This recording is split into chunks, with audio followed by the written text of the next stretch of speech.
responsabilidad determinada dentro del organismo que hacia un poco el final de la charla seguramente nos vas a ampliar en ese aspecto.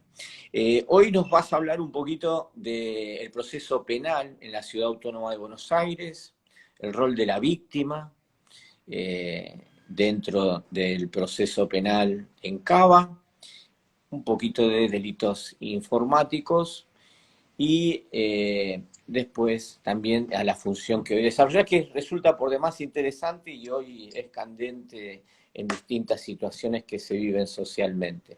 Así que para ganar tiempo, porque estamos con un tiempo limitado, agradeciéndote que has podido hacernos un lugar en tu agenda, comencemos con el proceso penal en Cava. Como siempre nos decías, es el proceso, en plano introductivo, el proceso penal en Cava es un sistema netamente acusatorio. Para muchos es el sistema acusatorio en cuanto a aspiración, el sistema acusatorio puro. Y bueno, ¿cuáles son las características y qué beneficios le encontrás quizás a otros sistemas? Porque hoy impera el sistema acusatorio en Argentina, ¿no? Ya el mixto es un residual. El inquisitivo no existe, el último fue Santa Fe, ya lleva como 5 años con un sistema acusatorio, así que ahí te escuchamos con suma atención y te haré algunas preguntas seguramente del interés de todos. Bueno, primero muchas gracias por la invitación. ¿Se me escucha bien? Sí. Perfecto. Bien, muchas gracias por la invitación, que es cierto, compartimos alegrías y tristezas, más alegría por suerte, Más alegría. que tristezas allá en la gran Tribuna San Martín, que seguramente Sí, muchos conocen. sin ingresar en otros aspectos, nos une la alegría eterna. Continúa con la parte procesal. Y es cierto, yo ingresé a la justicia hace muchos años y transité por la justicia federal, por la justicia nacional. Dentro de la justicia nacional anduve por menores, anduve por instrucción, después anduve por correccional, después anduve por la matrícula. Y desde el año 2008, estoy en la ciudad de Buenos Aires, en el fuero penal, contravencional y de faltas, que es como se llama. La justicia penal en la ciudad de Buenos Aires es heredera, digámoslo así, de la vieja justicia de faltas. Los viejos jueces de faltas, los viejos que ahora se llaman controladores, los viejos jueces de falta que se ubicaban allá en el edificio legendario de la calle Carabelas, que se entraba por Carabelas en el viejo Mercado del Plata. Eso, por suerte, evolucionó, ¿sí? Por suerte, digo, porque la ciudad lo necesitaba, no era más que un municipio por aquel entonces, y la reforma constitucional primero, luego la propia constitución de la ciudad, obligaron a que la ciudad tuviera sus propias atribuciones, desde el punto de vista legislativo, ejecutivo y judicial. En este orden se forma la justicia contravencional, que en algún momento fue, como ustedes recordarán, la justicia de convivencia, el famoso, de hecho el primer código contravencional que tuvimos luego de los edictos fue el famoso código de convivencia urbana, que tanto debate costó allá a principios de este siglo, y que costó algunas renuncias ministeriales, algún problema político en el que no me voy a meter porque no es mi ajuar, pero sí que hay mucha agua corrió bajo el puente. Allá por el 2007, la justicia de la ciudad, merced a una sanción de la legislatura, empezó a tomar delitos. Empezaron a venirse los delitos. Primero fueron algunos delitos sueltos, digamos, algunos pocos delitos que eran por entonces correccionales, el 189 bis del Código Penal, esto es la tenencia de armas de fuego de uso civil. Luego se vino la aportación de armas de fuego de uso civil, luego algún delito derivado de la ley 23.592, que es la ley antidiscriminatoria, luego se fue sumando eh, los delitos derivados de la ley de violencia en espectáculos deportivos, la famosa 24.192, que conocemos también, y se fueron derivando pequeños pequeños delitos. Pequeños delitos, digo, no pequeños en cuanto a cantidad, sino figuras aisladas. Empiezan los convenios de transferencias, primer convenio de transferencias, trae una gran parte de los delitos correccionales y algunos delitos de instrucción, y luego, ya vamos por el tercer convenio. Hoy por hoy, año 2021, la justicia de la ciudad tiene, como dice la Corte, la competencia penal más amplia, porque tiene la mayor cantidad de delitos que ocurren en el territorio de la ciudad bajo su jurisdicción. Anteriormente era la justicia nacional, hoy por hoy la justicia nacional tiene los delitos federales y tiene los delitos, si se quiere, más graves, los delitos de sangre, la mayoría de los delitos sexuales, esos todavía permanecen en órbita nacional y son los que suscitan quizás a veces mayor interés mediático, pero en cuanto a cuantitativamente, la justicia de la ciudad es la que tiene la mayor cantidad de figuras penales vigentes. Allá por el 2007 se sanciona la ley 2303, que es el Código Procesal Penal de la ciudad, que era un código en aquel momento innovador. Piéntese que en el 2007, hacía pocos años que estaba vigente el paradigma acusatorio pleno, salvo algunas provincias aisladas, Chubut, Córdoba, provincia de Buenos Aires y algún que otro procedimiento por el norte. No había muchas provincias con procedimientos penales acusatorios. La provincia de Salta, para ser más concreto, provincia de Mendoza, sí. Pero también esos procedimientos tenían cierto tinte inquisitivo, ¿sí? Los fiscales no tomaban la investigación en sus manos plenamente, sino que siempre debían rendir cuentas.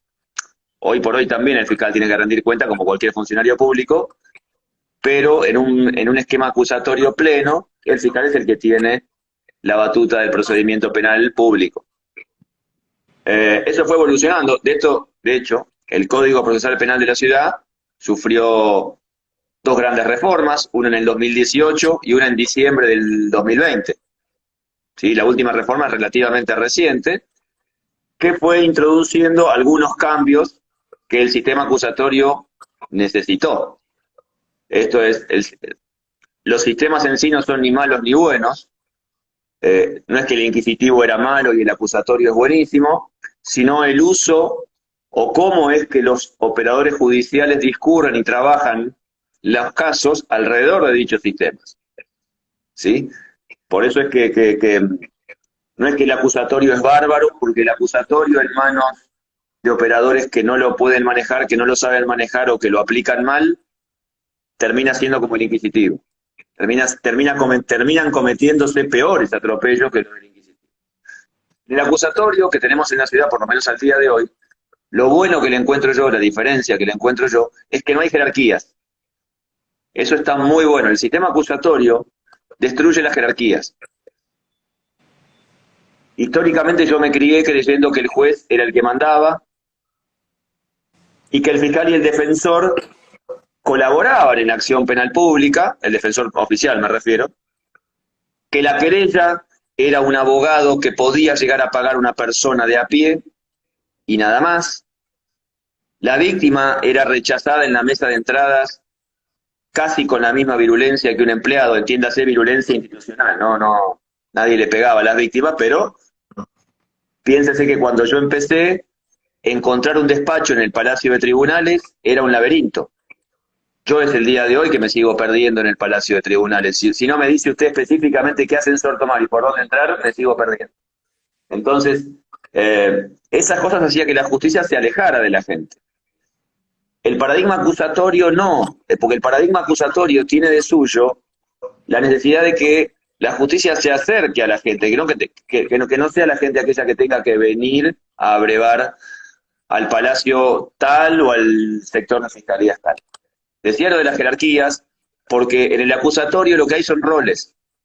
Lo que hay en el acusatorio son roles. Hay un fiscal encargado de investigar. Supuestamente, si hay un delito denunciado, hay una persona imputada, o por lo menos hay alguien o alguna persona a la cual se está investigando. Y entonces, si hay una persona a la que se está investigando, ya puede haber un abogado defensor interviniendo. De hecho, mi recomendación es que el abogado defensor intervenga desde el primer momento, no a partir de la indagatoria o ya actos posteriores, porque ya el defensor ya arranca con desventaja. Hay un ministerio público tutelar, ¿sí? Que se encarga de, ya lo vamos a ver más adelante si es que puedo hablar de mi función, que se encarga de aquellas víctimas o imputados que forman parte de dos grupos especiales que tienen que protegerse, como las personas menores de edad y los afectados en salud mental. Dos temas también muy postergados en la Argentina, sobre todo de la salud mental. Y al juez, lo dejé al final. El juez como director, el juez como controlador de garantías, el juez como árbitro, ¿sí? Si uno lo quiere trasladar al ámbito futbolístico, al árbitro. Aquel que se encarga que se cumplan las reglas, que no se violente ninguna garantía y que el juego del proceso penal se desarrolle siguiendo los parámetros que ese propio código fija. Eso es lo lindo, lo que le veo yo de lindo al acusatorio. Tiene muchos defectos, ¿sí? El acusatorio tiene consigo tres principios muy buenos. Uno es el de la inmediatez. Como yo le doy vía libre al fiscal para investigar, vía libre me refiero como yo le doy al fiscal la posibilidad, la potestad acusatoria, también le formulo ciertos límites. Tiene que hacerlo en un tiempo determinado. Traigamos los procesos anteriores. El proceso inquisitivo, el proceso mixto, normalmente refería a plazos ordenatorios. El plazo generalmente era perentorio para la víctima o era perentorio para el imputado.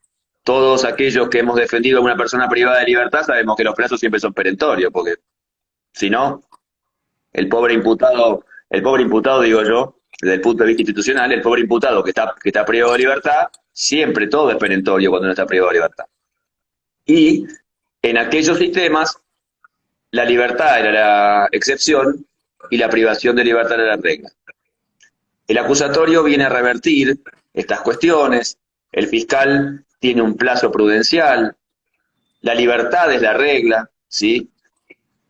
Pasaron varios plenarios, varios fallos de casación, fallos de corte, como para que, como dice el profesor Díaz Olimine, lograr revertirse ese paradigma, y hoy el imputado tiene que permanecer en libertad, con las dos excepciones que todos conocemos. Si frustra efectivamente o puede frustrar la incolumnidad del proceso, o si hay algún peligro cierto de fuga. No presumirlo en que no tiene trabajo, no presumirlo en que tuvo antecedentes, no presumirlo en el hecho que cometió, ¿sí? Desde ese punto de vista, lo lindo es transitamos el proceso en libertad, respetando presunción de inocencia, el debido proceso. Otro principio que también trae el acusatorio es la oralidad.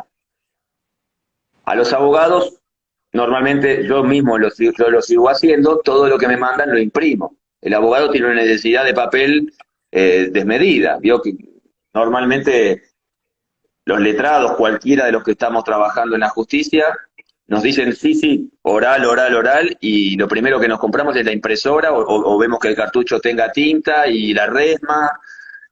En el mundo ideal, o a donde tendremos que tender como justicia, es formalizar las cuestiones a través de audiencias, resolverlas en audiencia, que el juez no tenga 10, 25 días, sino que se tome un tiempo prudencial en la misma audiencia, algún cuarto intermedio breve, y decidir.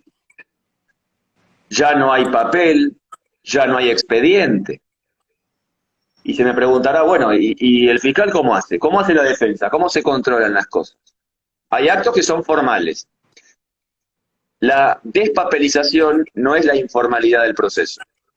Hay gente que dice, no, bueno, sin papel, hay actos que son eminentemente formales. Todos aquellos actos que supongan afectación de garantía son formales.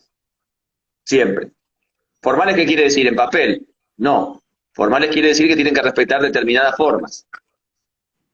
Por ejemplo, la determinación de los hechos. ¿Qué va a investigar el fiscal? Esa es la primera plata.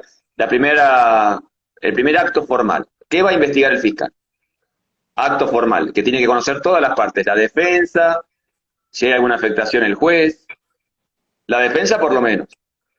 Luego, la intimación de los hechos, la vieja indagatoria, el viejo 294 que teníamos allá en Nación, o no se llama indagatoria, porque indagatoria ya suena mal. Indagatoria es indagar en el cuerpo del imputado a ver qué verdad hay para encontrarle. Y eso no va. El principio pro homine que tenemos en el artículo 8.2 de la Convención Americana nos prohíbe indagar en el cuerpo de la gente la verdad que se busca. La verdad que, aparte, es objetiva. Como diría el viejo Couture, la verdad real usted no la va a encontrar nunca, no la busque porque lo que pasó, pasó. Lo que usted va a poder hacer es reconstruir y formular una teoría del caso y acercar la mejor teoría del caso que usted tenga. Después verá el juez cuál toma, si la suya o la del colega contrario. Pero la verdad real no la busquemos, y menos en el cuerpo de una persona. Porque el hecho que haya cometido un delito no habilita al Estado a hacer lo que el Estado se le cante con esa persona. Entonces, el imputado presente, no hay juicios en ausencia, en la ciudad está prohibido por ahora el juicio por ausencia, hay una gran discusión con qué pasa con los remisos, con aquellos que no se presentan, con aquellos que no están, por qué los procesos tienen que estar parados, hay una discusión. En la ciudad de Buenos Aires por ahora no está permitido el juicio en ausencia, y cuando hay alguna ausencia, en todo caso se dicta un pedido de captura, una averiguación de paradero, se suspende los plazos procesales hasta que la persona imputada aparezca. Ahí el imputado ese es el primer acto de defensa. Nosotros crecimos escuchando en la academia que la indagatoria era el primer acto de defensa. Y todos sabemos que la indagatoria es el primer acto de inculpación por parte del Estado al imputado. Entonces el acusatorio también sirve como un sinceramiento. Es intimarlo de los hechos, ponerle en conocimiento la prueba que hay en su contra y el hecho por el cual se lo acusa. Y ahí tiene la oportunidad de hacer algún ofrecimiento, de negar los hechos, de ofrecer alguna coartada, de ofrecer prueba, en sustento de su coartada. Y luego de esa audiencia, que es una audiencia ante el fiscal, esto también es novedoso, porque si al fiscal yo le doy la posibilidad de llevar adelante la acción penal pública, ¿cómo va a tomar la intimación de los hechos el juez? Que el juez la pueda controlar por una cuestión de garantías, lo podrá pedir la defensa, pero eminentemente es una audiencia que se celebra ante el fiscal en la sede de la fiscalía, con presencia del abogado defensor. No puede haber una intimación de los hechos sin abogado defensor. No existe. No existe. Si en ciudad existe, ya hay nulidad, porque es pacífica la jurisprudencia de la ciudad y el Tribunal Superior de Justicia también así lo ha sostenido.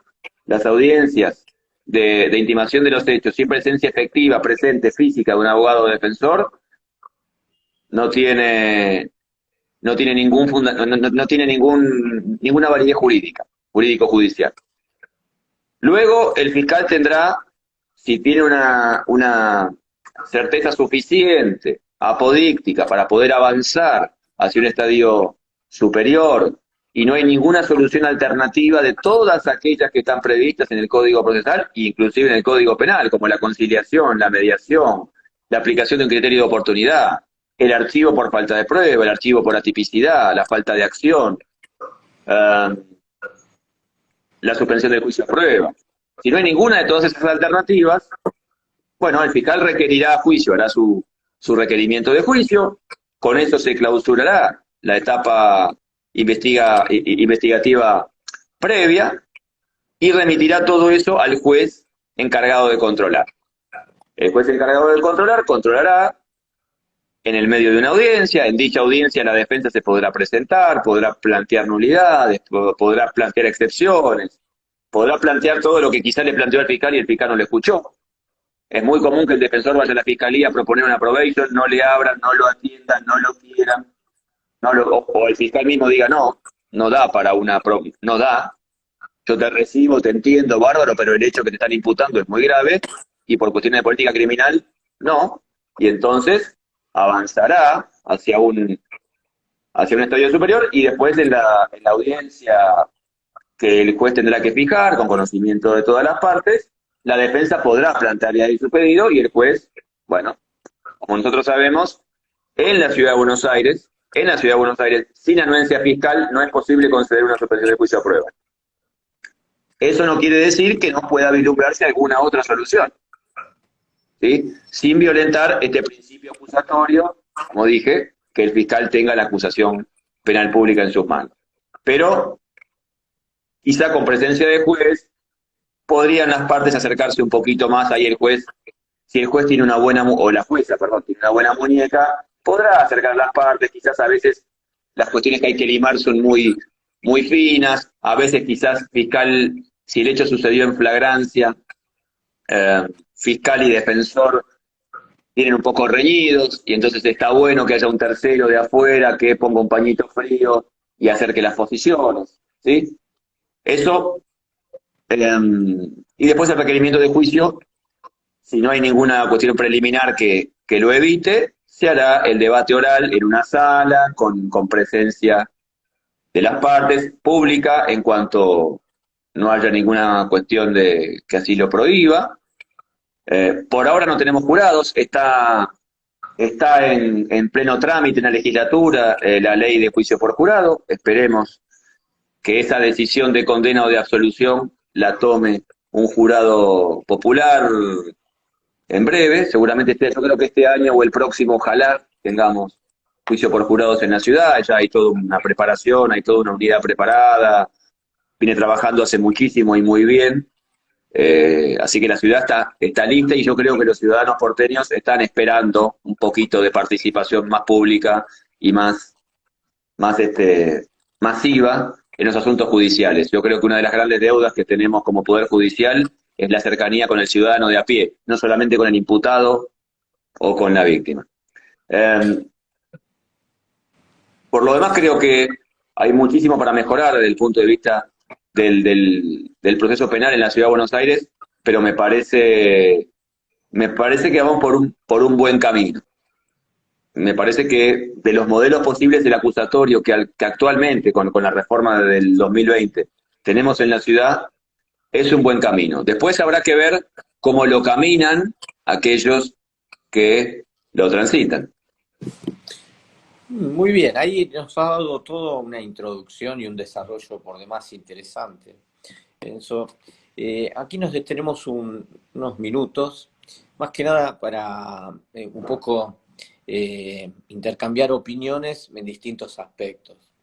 Aquí uno de los temas también que estaba y se dirimían es el rol real del juez. Como bien decís, hay quizás en la etapa de clausura acercar a las partes, pero vos considerás que el rol del juez, ¿no? Que en este esquema acusatorio su característica más importante es el de la imparcialidad, ¿está bien cumplimentada o es perfectible? ¿Cuál es tu opinión al respecto?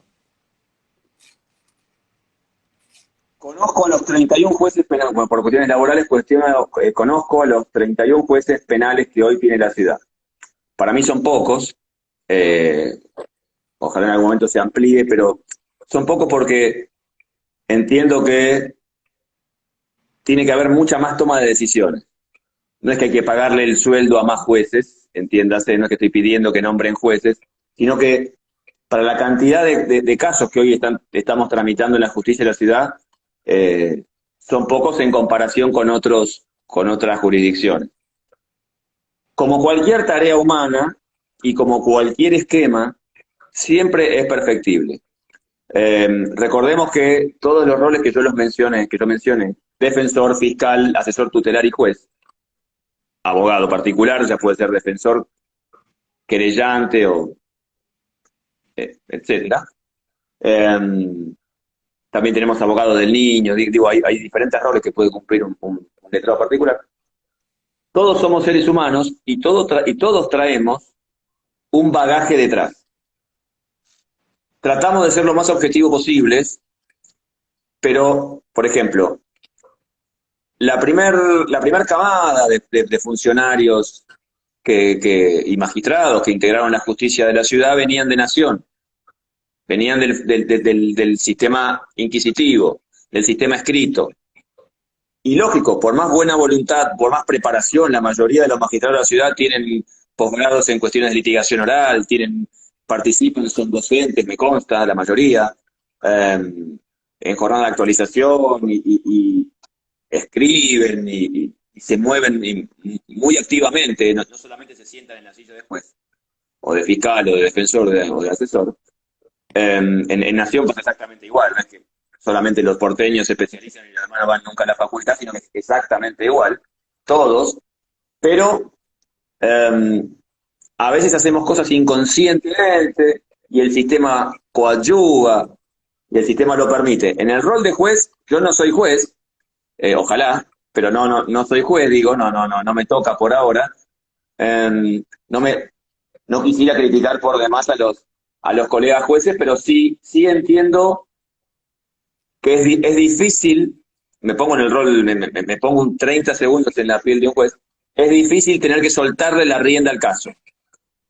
Primero, es muy difícil llegar en una nube de ignorancia total al caso, es lo recomendable. Lo ideal es que el juez llegue totalmente ignorante al caso y que solamente con sus sentidos escuche lo que las partes tienen para decir. El empleado, el empleado judicial, dicho en sentido amplio, siempre tiende a querer leer la causa, el abogado también, a querer leer la causa, a querer mirar la minuta, a ver de qué se trata, y eso a veces atenta. Eso por un lado. Por otro lado, el hecho de la escrituralidad. Muchas veces los jueces tienden a querer evitar la audiencia y correr vista a las partes. Y eso atenta contra el acusatorio y contra el oral pleno. Si yo tuviese que perfectir, digamos, o perfectibilizar o compatibilizar un poquito más, iría, como sí lo menciona, por ejemplo, el fallo Schuster del Tribunal Superior, que habla de con qué piezas hay que ir a juicio, con qué piezas el fiscal tiene que ir a la etapa de juicio, o qué se necesita, qué necesita el juez de juicio para trabajar. Bueno, el fallo Schuster es muy claro, sin papeles, nada, solamente con la acusación fiscal, solamente con el requerimiento de juicio, y hasta ahí nomás. Y hasta ahí nomás.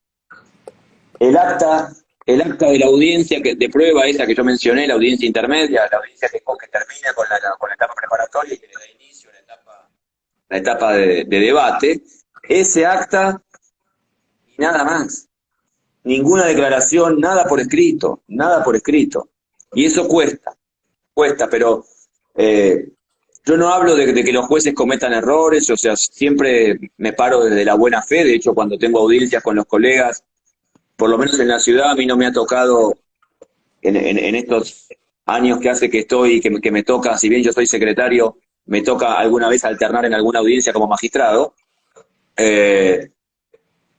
Veo con agrado la falta de mala fe o la falta quizás de esa ignorancia que tiene que ser por negligencia. No la he visto, por suerte, últimamente, no la he visto tampoco en los jueces. Siempre veo buena fe, siempre veo ganas de laburar. A veces, como dije, muchos están imbuidos por lo que traen atrás, por el sistema en el cual vienen, y se resisten un poco a dejarlo y participar de estos nuevos esquemas. Yo creo que las tres claves son seguir capacitando, hacer más masivos los servicios de justicia, el juzgado 10, nuestro juzgado 10, el juzgado 10 que está a cargo del doctor Casas, hace una muy buena tarea socioeducativa con la comunidad, haciendo llegar sus fallos con lenguaje claro, de manera a Twitter, a Facebook, ¿sí?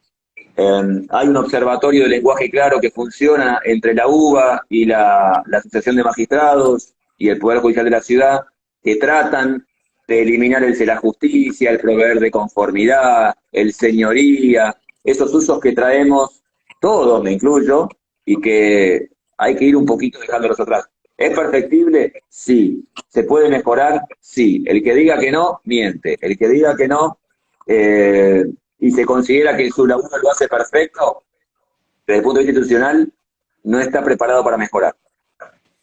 Muy bien. Eso, por una cuestión de tiempo, dado que tenés ahora un compromiso, ¿Qué es lo que nos podés decir con respecto al trabajo en la asesoría tutelar que considerás relevante o temas interesantes que te han tocado en este último tiempo? ¿Cuál es la información que nos podés brindar y que nos puede resultar importante para todos? Una cuestión que íbamos a charlar, que me la salteé, es la víctima. La Sí, víctima es un gran convidado de piedra en el proceso penal. La víctima en el proceso penal siempre fue la gran postergada. No solamente le sacaron el conflicto y se lo trajeron a un palacio de tribunales y la obligan a pagar subte, a pagar colectivo, a tener que viajar, en algunos casos a tener que pagar un letrado, porque si no, no te escuchan. No estoy hablando de aquí y ahora, sino que hay cosas que han pasado, ¿no? No solamente eso, sino que procesalmente no está. Yo me crié pensando que la víctima no era parte. La víctima no era parte. De hecho, así el viejo código procesal penal de la Nación lo decía, la víctima no es parte. Por suerte, con el tiempo, las cosas fueron avanzando, las cosas fueron evolucionando y la víctima fue cada vez más tenida en cuenta.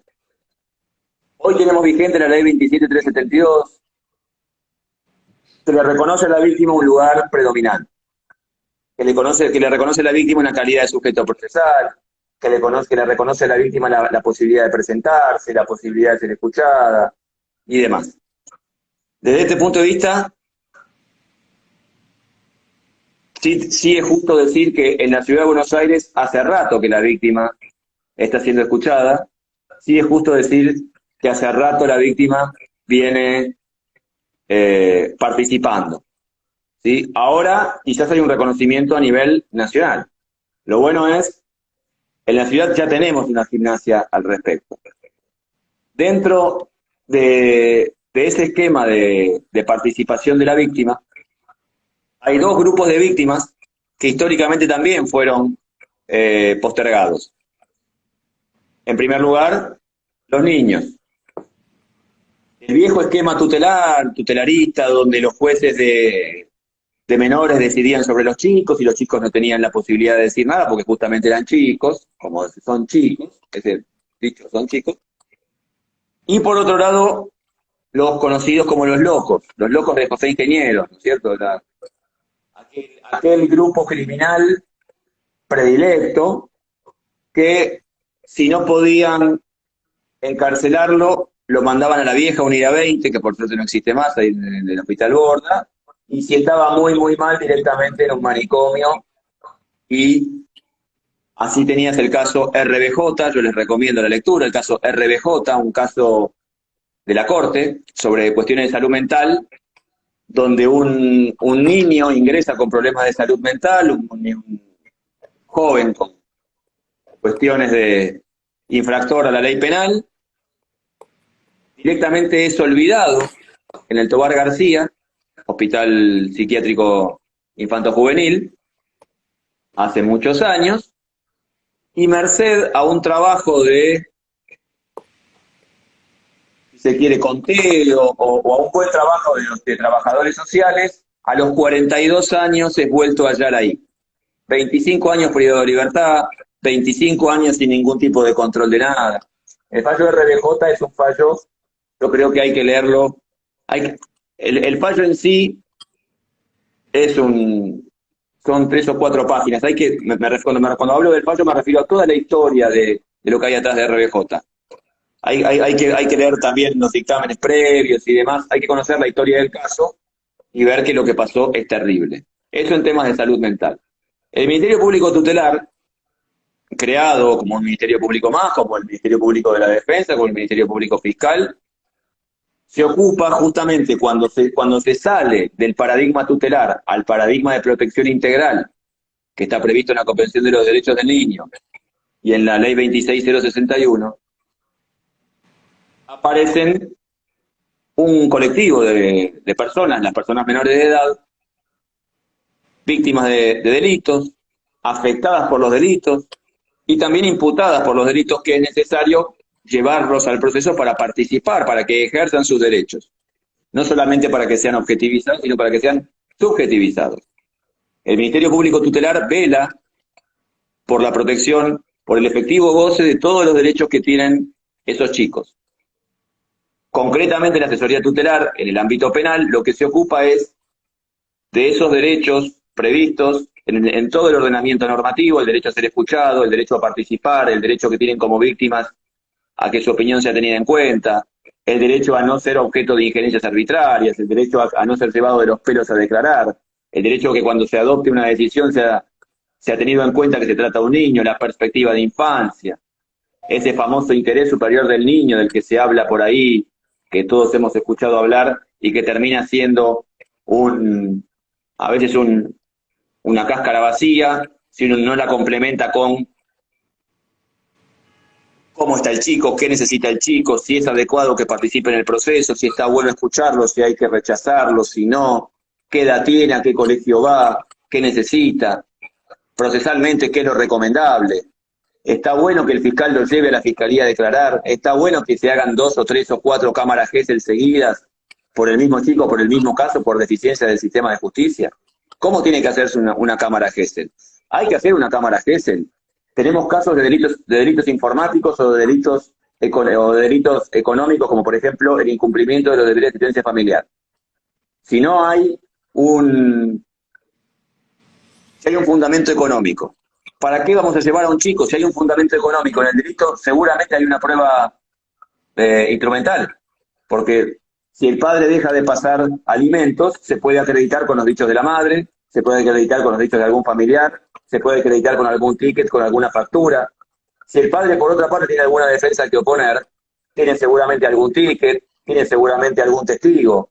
No hay que recurrir a los chicos para esos delitos. En el delito informático también se cometen por medios informáticos y todo delito informático deja una huella informática.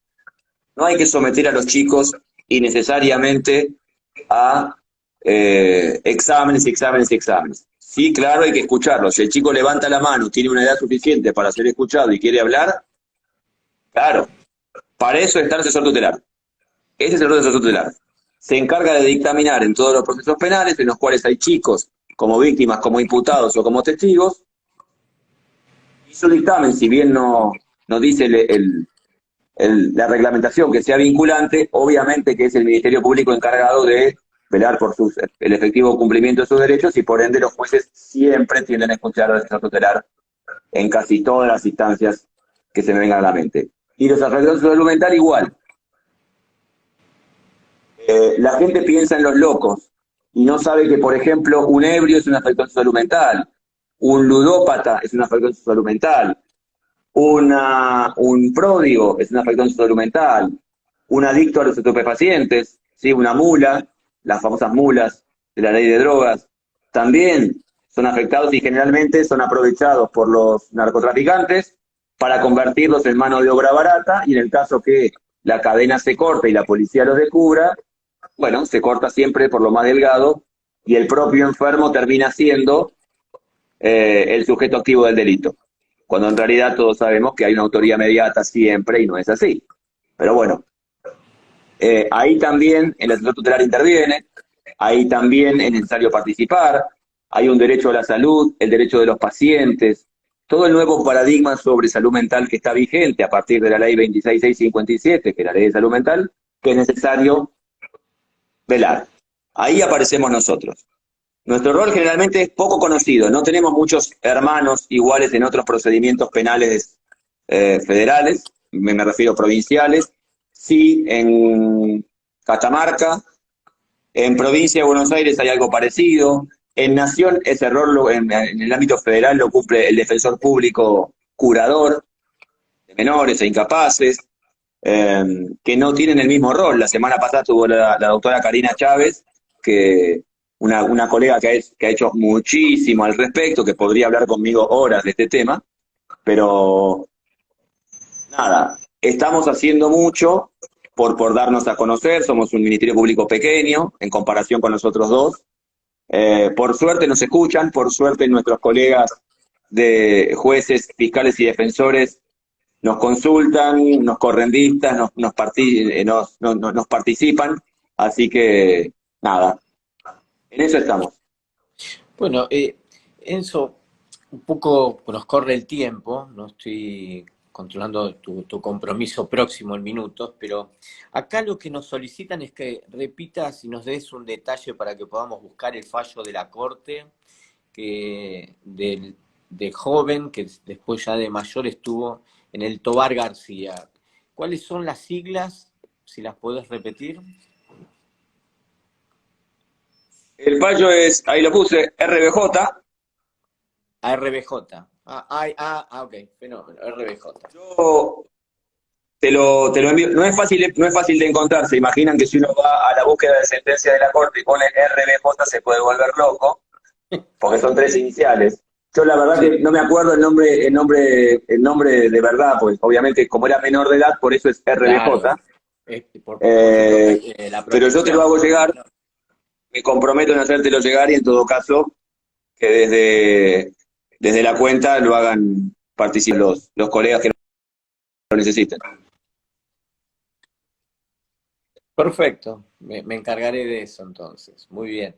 Eh, lo que sí, como una pregunta final, porque estamos ahí cumpliendo tus horarios, punto número uno, es agradecerte que nos hayas dedicado este tiempo, es comprometerte a una próxima reunión porque nos queda un mayor desarrollo del rol de la víctima, la querella, el tercero coadyuvante, el tema de los delitos informáticos, y ampliar así casos interesantes que te han tocado llevar con respecto al Ministerio Tutelar donde te encuentras.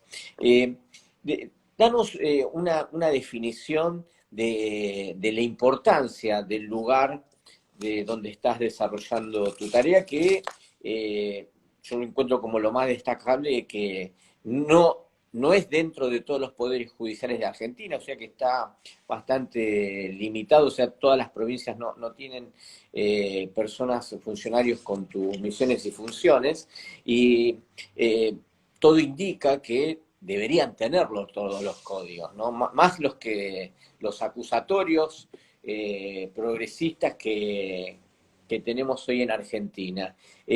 ¿Cuáles las funciones relevantes del lugar donde estás desarrollando tareas como para dejarnos una definición en esta primera reunión de hoy, Enzo? ¿En el ámbito laboral o en el ámbito académico? En es en la práctica y en el académico. A ver, como te dije, en el ámbito académico, bueno, eh, andamos por Rosario, por Corrientes, dando clases, siempre muy agradecido a los amigos de aquellas universidades. Desde el punto de vista profesional, un desafío, porque como dije, el Ministerio Público, digamos, el asesor tutelar como figura judicial tendría que estar netamente en todos aquellos procesos en donde chicos o personas afectadas en salud mental sean parte.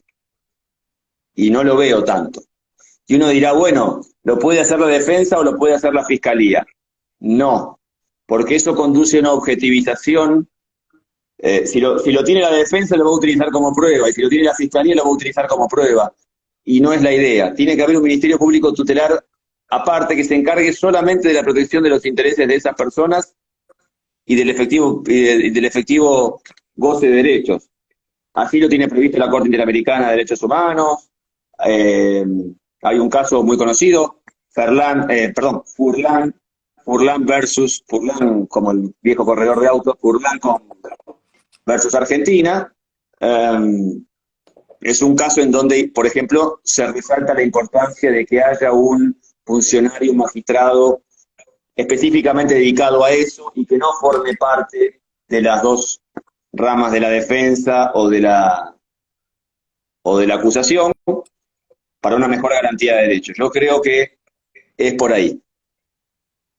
Sí, adhiero en esta definición que nos has dado. Yo no tenía conocimiento de esta jurisprudencia, pero lo de la Corte Interamericana claramente le deja un andarivel para proyectar y terminar de instalar este tema que es trascendente, ¿no? Furlan versus Argentina de la Corte Interamericana. Así que te agradecemos esta última definición porque estamos ahí estoy controlando tus tiempos que nos has dedicado y que estás rápido, que tenés que llegar a una reunión. Así que agradecemos nuevamente tu tiempo, Enzo. Tendremos seguramente otro nuevo encuentro, que nos quedan esas temáticas pendientes. Ha sido muy, muy didáctico y ejemplificador. Y en concreto te esperamos en una próxima reunión ahí para desarrollar las temáticas que nos quedaron presentes para una próxima reunión. Gracias por tu tiempo, Enzo, y indudablemente agradecido, y esperamos que tengamos una nueva reunión y encontrarnos prontamente en forma personal, y si es en algún templo que, que nos lleve a la sonrisa eterna, mucho mejor. Muchas gracias, gracias por la invitación. Sé que los tiempos son tiranos, me gustaría que esto sea un ciclo, me gustaría hacerlo más seguido, así que a disposición para cuando quieran.